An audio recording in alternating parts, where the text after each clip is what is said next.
Squad అంతా చూసినా Shreyas Iyer ready, Shreyas Iyer ready, ఇదే కదా మీ డౌట్. నేను కూడా అసలు ఎందుకు లేడు శ్రేయస్ అయ్యర్ అనుకున్నా.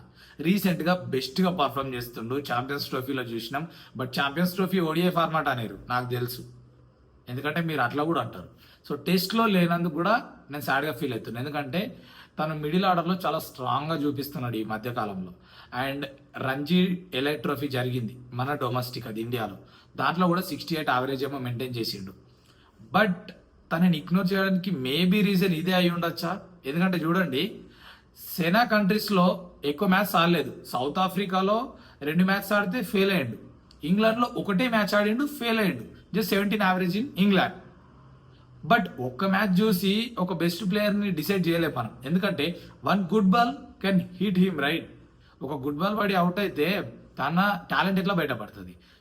ఓవర్ పీరియడ్ ఛాన్సెస్ ఇస్తూ ఉంటే దెన్ ఒక్క బ్యాటర్ అయినా బౌలర్ అయినా తన బెస్ట్ బయటకు వస్తుంది. బ్యాక్ చేయడం అనేది బెస్ట్ థింగ్, రైట్. ఒక్క మ్యాచ్ ఆడిండు ఇంగ్లాండ్లో, ఈ సిరీస్లో ఛాన్స్ ఇస్తే తను ఏంటో ప్రూవ్ చేసుకునేవాడా లేకపోతే ఫ్లాప్ అయ్యేవాడా, దెన్ దాన్ని బేస్ చేసుకొని ఫ్యూచర్లో డిసిషన్ తీసుకుంటే బాగుండు అనిపించింది. మేబీ తనని పక్కకు పెట్టడానికి రీజన్ ఇదైతే కనుక నేనైతే అగ్రీ చేయను. మీరేమనుకుంటున్నారు ఈ వీడియో చూసిన తర్వాత అనేది కామెంట్ చేయండి. సో ఎలైట్లో బాగానే ఆడిండు రంజీ ట్రోఫీలో, ఇంగ్లాండ్లో మాత్రం ఫెయిల్ అయ్యాడు, అదొక కన్సర్న్ అయితే ఉంది. Maybe that's the reason. అదైతే మాత్రం యూజ్లెస్ రీజన్ అని నేను అనుకుంటున్నా.